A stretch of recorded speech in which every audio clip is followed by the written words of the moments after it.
நிதி ஆயோக் கூட்டத்திற்கு பிறகு பிரதமர் மோடியை சந்தித்த முதலமைச்சர் மு க ஸ்டாலின் தமிழ்நாட்டின் திட்டங்களுக்கான நிதியை விடுவிக்க கோரிக்கை. மத்திய மாநில அரசுகள் ஒருங்கிணைந்து செயல்பட்டால் முடியாதது என்று ஒன்றுமில்லை. நிதி ஆயோக் நிர்வாக குழு கூட்டத்தில் பிரதமர் நரேந்திர மோடி உறுதி.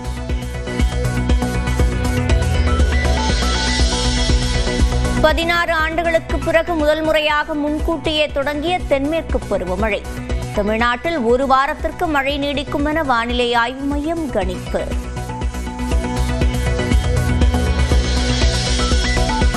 உதகை, கூடலூர், பந்தலூரில் கொட்டி தீர்த்த கனமழை.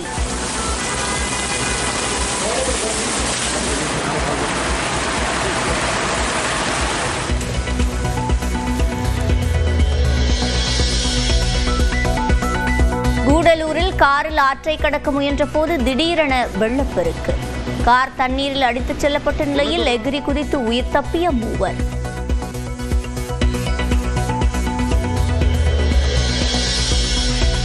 மேலும் 2 புதிய வகை கொரோனாக்கள் இந்தியாவில் பரவுவது கண்டுபிடிப்பு. அதிகரிக்கும் தொற்று குறித்து மத்திய சுகாதாரத்துறை செயலாளர் ஆய்வு. சிவகாசி அருகே அம்மாப்பட்டியில் செயல்பட்டு வரும் கணேஸ்வரி பட்டாசு ஆலையில் பயங்கர வெடி விபத்து.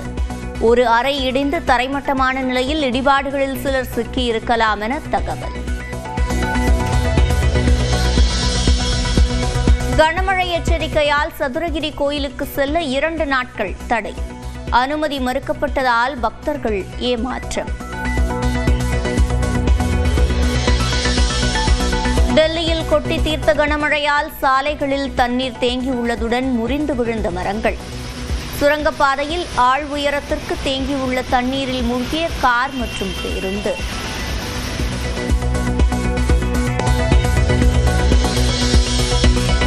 ஆறு விக்கெட்டுகள் வித்தியாசத்தில் டெல்லியிடம் வீழ்ந்த பஞ்சாப்.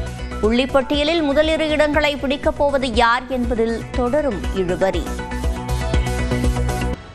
டெல்லியில் நிதி ஆயோக் கூட்டத்தில் கலந்து கொண்ட முதலமைச்சர் மு க ஸ்டாலின் PM ஸ்ரீ திட்டத்தில் தமிழ்நாட்டின் கல்வி நிதி, தமிழக நதிகளை தூய்மைப்படுத்த சிறப்பு திட்டம் உள்ளிட்ட பல்வேறு கோரிக்கைகளை முன்வைத்தார்.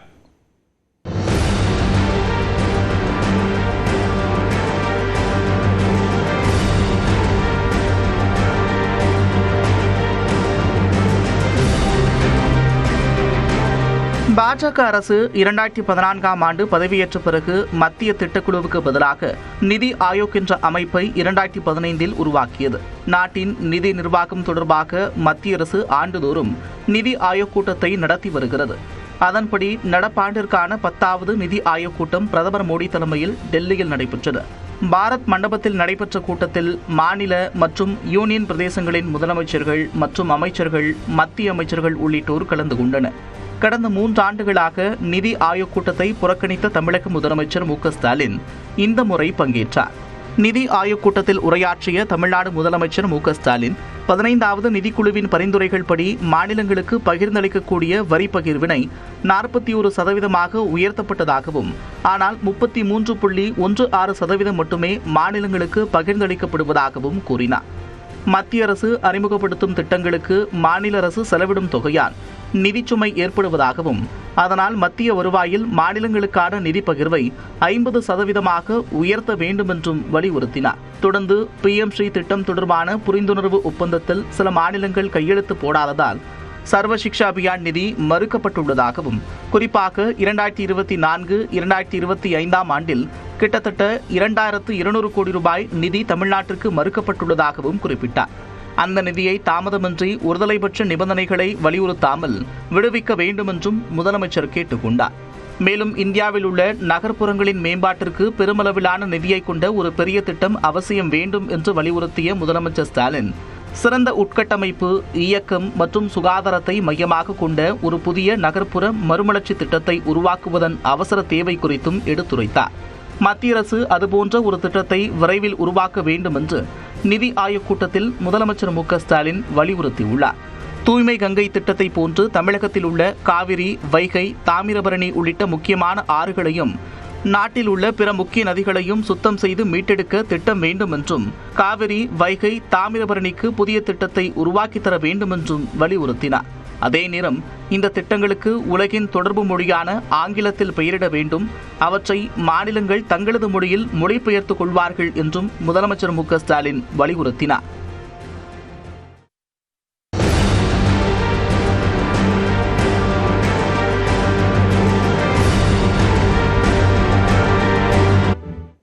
பிரதமர் நரேந்திர மோடியுடனான சந்திப்பின் போது மெட்ரோ ரயில், கோவை எய்ம்ஸ் உட்பட தமிழ்நாடு நலன் சார்ந்த கோரிக்கைகளை வலியுறுத்தியதாக கூறிய முதலமைச்சர் ஸ்டாலின், கோரிக்கைகளை பிரதமர் நிறைவேற்றுவாரா இல்லையா என பொறுத்திருந்து பார்ப்போம் என்றார்.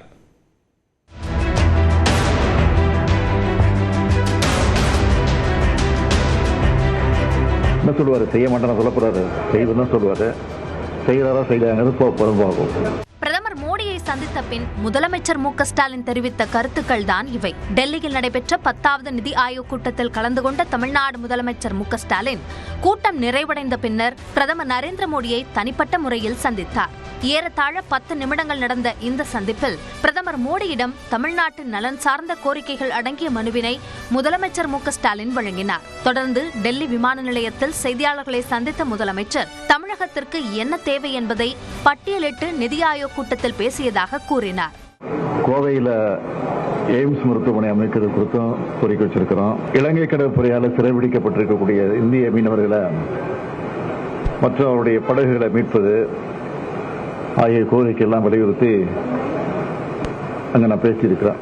தொடர்ந்து பிரதமர் மோடியுடனான சந்திப்பின் போது சென்னை மெட்ரோ 2ஆம் கட்ட திட்டம், கோவை, மதுரை மெட்ரோ திட்டங்களுக்கான நிதியை விடுவிக்க வலியுறுத்தியதாக தெரிவித்தார். சந்திக்கிறது நேரம் கேட்டிருந்தேன். அங்கே ஒரு 5 நிமிஷம் சந்திக்கிறதுக்கு வாய்ப்பு கொடுத்தாரு.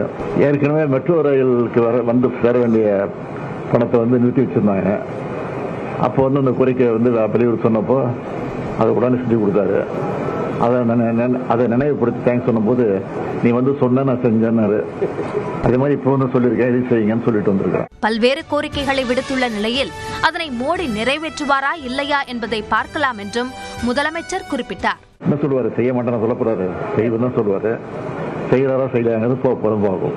டெல்லி பயணம் குறித்த எதிர்க்கட்சித் தலைவர் எடப்பாடி பழனிசாமியின் விமர்சனத்திற்கு முதலமைச்சர் மு.க. ஸ்டாலின் பதில் கொடுத்தார். எடப்பாடி பழனிசாமி என்ன சொன்னார்? வெள்ளைக்கொடி காட்ட போறாங்க சொன்னாரு. என்கிட்ட வெள்ளைக்கொடி இல்ல, அவர்கிட்ட இருக்கிற மாதிரி காவி கூட என்கிட்ட இல்ல. சோனியா, ராகுல் காந்தியுடனான சந்திப்பின் அரசியல் பின்னணி குறித்தும் முதலமைச்சர் மு.க. ஸ்டாலின் விளக்கமளித்தார். சோனியா காந்தி, ராகுல் காந்தி அது மரியாதை சந்திப்பு. எப்போ டெல்லிக்கு வந்தாலும் அவங்க சந்திக்காம போடுறதில்ல. அதே அடிப்படையில் சந்திச்சிருக்கேன். அதே நேரத்தில் அரசியலும் பேசுறோம், இல்லைன்னு சொல்லல. அமலாக்கத்துறை விவகாரத்தில் உச்சநீதிமன்றத்தின் கருத்து நியாயமானது என்று கூறிய முதலமைச்சர் மு.க. ஸ்டாலின் தமிழக அரசு மீதான மணல் குவாரி, டாஸ்மாக் ஊழல் குற்றச்சாட்டுகளுக்கும் பதிலளித்தார். அதெல்லாம் சித்தராட்டம், பொய், தேவையில்லாம பிரச்சாரம் பண்ணிட்டு இருக்காங்க. துறையினுடைய அமைச்சர் அப்பப்போ மறுத்துட்டு தான் இருக்கிறாங்க. இருந்தாலும் திட்டமிட்டு செய்யறாங்க. தேர்தல் இறங்குறது அதிகம் செய்வாங்க. அதெல்லாம் சந்திப்பு தயாரா இருக்கும். கல்வி நிதி உள்ளிட்ட நிதிகளை மத்திய அரசு விடுவிக்கும் என்ற நம்பிக்கையோடு இருப்பதாகவும் முதலமைச்சர் மு.க. ஸ்டாலின் தெரிவித்தார்.